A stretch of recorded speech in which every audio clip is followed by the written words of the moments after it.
Semua rate dari Dimas adalah pandangan Dimas mata. Bagus atau enggak ya sebuah film itu pilihan masing-masing. Silahkan ditonton. Jadi rate untuk film Vivarium Dimas kasih 7/10. Oke guys, makasih udah klik video ini. Jadi kali ini Dimas akan nge-review film yang sering banget orang tonton pas hashtag di rumah aja. Jadi film ini adalah judulnya Vivarium, dimana film ini tuh cast-nya nggak banyak guys. Jadi hanya 2 cast utama, yaitu Imogen Poots yang memerankan Gemma yang cewek, dan Jesse Eisenberg ini Dimas tahu juga dia kan memerankan Tom di film Vivarium ini, tapi dia juga main di film Zombieland 1, Zombieland 2, dan film Now You See Me 1 dan Now You See Me 2. Jadi Dimas rasa karakternya di film yang sebelumnya sama di sini tuh nggak beda jauh. Jadi Dimas akan jelas nanti di akhir. Jadi guys, dari sinopsisnya aja, ini film bercerita tentang dimana si Tom dan Gemma ingin mencari perumahan yang kayak memang dia ingin menikah dan dia ingin cari perumahan, tetapi dia kayak ke agen perumahan gitu. Tetapi sampainya dia di perumahan tersebut, dia masih melihat-lihat saja. Agen tersebut masih kayak, oke, kami antar kamu ke sana ya. Oh, tiba-tiba pas di situ dia kayak ya udah nggak bisa balik lagi gitu loh. Dan itu kayak labirin, dia mau keluar pun nggak bisa, dia mau ngapa-ngapain pun nggak bisa. Tapi anehnya di rumah itu ya tersedia gitu bahan pangan makanan. Jadi kalau misalnya bahan pangan makanan orang tuh habis, ya muncul lagi di depan rumahnya gitu. Sebenarnya seru guys, tapi ya Dimas bakal akan jelasin. Nah, nama perumahannya itu adalah Yonder. Di perumahan mereka itu, tiba-tiba di depan rumah mereka itu ada box yang berisikan anak bayi, di mana mereka harus menjaganya dan merawatnya hingga dewasa. Tapi anehnya anak bayi itu cepat banget tumbuhnya guys, nggak kayak anak bayi biasanya, di mana dalam usianya 3 bulan aja dia udah kayak anak seusia 7 tahun. Di film ini itu menceritakan bagaimana si Tom dan Gemma ini dia tuh ingin kabur dari perumahan itu, kayak nggak bisa kabur gitu, karena kayak itu mereka udah keliling-keliling naik mobil sampai bensinnya habis pun, itu mereka kayak hanya muter-muter di situ aja dan kembali ke depan rumah yang berlogo 9, dimana pertama kali mereka ditawarkan agent itu ke rumah itu, agent itu menawarkan mereka rumah angka 9 dan masuk ke dalam rumah itu, tapi agentnya malah menghilang dan mereka nggak bisa kembali lagi ke dunia biasa. Jadi guys, Dimas pertama kali nonton trailernya itu di YouTube, memang search Vivarium gitu kan. Tapi Dimas dari Google juga banyak akun-akun kayak potongan film yang kayak, oh ini rekomendasi film buat nonton di rumah aja. Dan Dimas kayak mikir, ih ini lumayan bagus gitu, karena kayak tipikal, tahu nggak sih, pernah nonton nggak sih yang SpongeBob yang Squidward-nya itu di rumah yang sama semua itu. Jadi Dimas langsung mikir, oh ini keren gitu kan, kayak ada kejanggalan juga kata mereka di film ini gitu. Jadi Dimas langsung kayak wajib nonton ini sebenarnya. Seakan-akan rumah yang kelihatannya bahagia ternyata menyimpan kejanggalan dan banyak misteri-misteri yang tak terpecahkan oleh mereka. Sebenarnya konflik di film ini tuh udah jelas banget, dimana perumahannya itu aneh, dah itu kan intinya. Tapi entah kenapa di pertengahan film itu tuh ceritanya tuh lambat banget dan kayak ya menurut Dimas ya agak sedikit boring, tapi yang nggak boring sepenuhnya gitu, tapi konfliknya itu berjalan tuh pelan banget, kayak nggak ada sesuatu hal yang benar-benar baru dan surprise gitu, nggak. Makanya Dimas mikirnya kok oh gini aja gitu, nggak kayak serem banget pun enggak. Dimana di film ini itu tidak dijelaskan secara fix, karena anak itu pernah megang buku, anak itu pergi ke suatu tempat dan pernah cakap sama orang lain katanya, dan anak itu pernah nonton TV, dan TV-nya itu kan sebenarnya ada simbol-simbol dan itu nggak terlalu dijelaskan di film ini.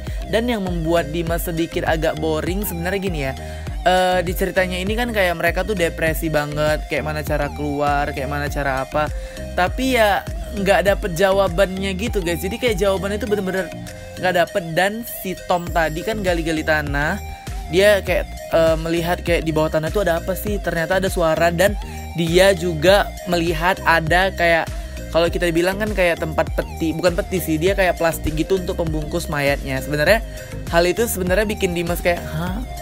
Berarti dia menggali tanahnya itu ya untuk kuburan dia gitu kan guys.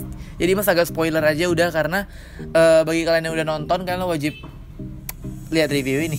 Oke guys, jadi menurut Dimas sinematografi di film ini menurut Dimas lumayan terbaik juga guys, dimana ada shot pengambilan gambar dari atas rumah gitu guys. Itu keren banget sih menurut Dimas, karena ya kayak labirin gitu, yang membuat pas mereka ngambil gambar dari atas tuh jadi nggak kelihatan fake gitu guys. Kan nggak mungkin juga mereka buat film yang kayak betul-betul bangun rumah gitu kan. Nah di film ini tuh mereka kan ngambilnya angle-nya dari atas dan itu menarik banget. Dan untuk di ending Dimas suka pengambilan gambar pas close up muka yang kayak kamera ngikutin muka kita gitu. Dimas sih sering nonton Dimas pernah nonton film yang kayak gini, itu ada Guns Akimbo. Dia tuh kayak ya udah pas jatuh gitu kameranya ngikutin muka pas gitu guys. Itu dan keren. Apalagi kayak efek TikTok yang kayak ngikutin muka kayak gitu ada di film ini di terakhir. Dan Dimas suka di film ini about editingnya. Jadi editing yang Dimas suka di film ini tuh pas kayak kebakaran gitu. Dan habis kebakaran itu kan kayak nimbulin asap-asap gitu. Nah, efek asapnya itu kayak salju gitu, guys. Dan ya udah itu keren sih menurut Dimas, kayak mereka tuh berada kayak di video klip gitu. Terus ada efek salju-saljuan, bukan salju sih sebenarnya, itu asap. Cuman karena asapnya kayak tebel gitu jadi kayak kabut kesannya. Oke guys, editing yang Dimas suka di film ini juga pada saat mereka berantem kayak anaknya itu mau dibunuh ibunya gitu pakai martil atau apa gitu kan. Jedar ke mukanya. Dan habis itu ya udah dia kan anak itu kan kayak kegorong-gorong rumah gitu kan, kayak lembah rumah gitu dibuka, kayak trotoarnya dibuka, dan itu keren banget sih. Dan saat itu juga kan kayak flashback kayak keluarga orang dan keluarga mereka juga.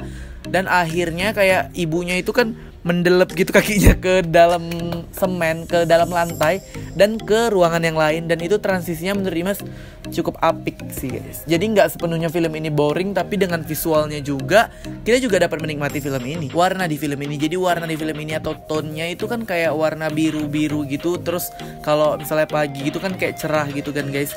Menurut Dimas di film ini sih sangat cantik sih Dimas rasa kalau untuk tempatnya. Tapi karena case-nya sikit, kita tuh jadi lebih mencekam, jadi lebih merasa kayak anjir gimana sih kalau posisi kita di dia gitu, kayak serem juga sebenarnya guys. Terus di terakhir tone warnanya kayak berubah jadi hijau dan merah tuh hanya sekilas aja sih guys, nggak kayak beberapa menit gitu, dan hanya kayak beberapa detik terus perpindahan transisi lagi dari merah ke hijau, dari hijau ke merah gitu. Untuk make up Dimas rasa di film ini tuh standar, dimana kalau misalnya dia kecapean atau dia kayak letih gitu, muka itu pucat, emosi dan air mata juga itu bukan termasuk make up ya, tapi ya emosi mereka juga bagus gitu. Kayak pas sebenarnya Dimas suka pas ending yang meninggalnya si Tom ya, itu bener-bener mukanya tuh pucat dan depresi banget, itu kelihatan banget.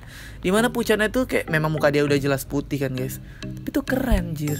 Dan adegan yang Dimas suka sebenarnya ya guys, Dimas mau spoiler juga, pas si anak itu kayak ngapain si ibu dan ayahnya itu kayak dari tangga gitu kan, kepalanya terjedut-jedut gitu, ya udah gitu kan, creepy sebenarnya. Dengan durasi 1 jam 38 menit menurut Dimas itu awalnya sih udah tahu kan ini tentang apa, tapi di pertengahan itu Dimas mulai boring, yang Dimas bilang tadi sedikit boring, dan ending baru Dimas makin bingung gitu. Jadi Dimas bakal jelasin di akhir kenapa sih orang-orang pada bingung nonton film ini. Untuk soundtrack dan backsoundnya itu lebih kayak mencekamnya itu terasa sebenarnya, feel mencekamnya itu sebenarnya agak terasa guys. Dan untuk artis dan aktor di film ini Dimas suka Imogen Poots, dimana Imogen Poots itu kan dia kayak nyawanya tuh ada di film ini, karena dialah nyawa di film ini tuh ada, dan dia tuh lebih emosional dimana pada saat dia nangis juga. Oke, kita masuk ke sesi penjelasan. Jadi arti kata vivarium itu adalah kondisi atau habitat buatan yang menyerupai habitat aslinya. Tetapi yang namanya buatan, Gemma pernah bilang di salah satu adegan di tempat tidur, dia bilang kayak gini guys, ini kok rasanya kok sunyi banget, tenang banget, dan gak ada hembusan angin sama sekali. Dan di opening film itu dibuka dengan adegan burung yang mana dia itu kayak meletakkan telurnya di sangkar itu, dan apabila udah besar, dia lebih cepat besar sebenarnya burung cuko itu.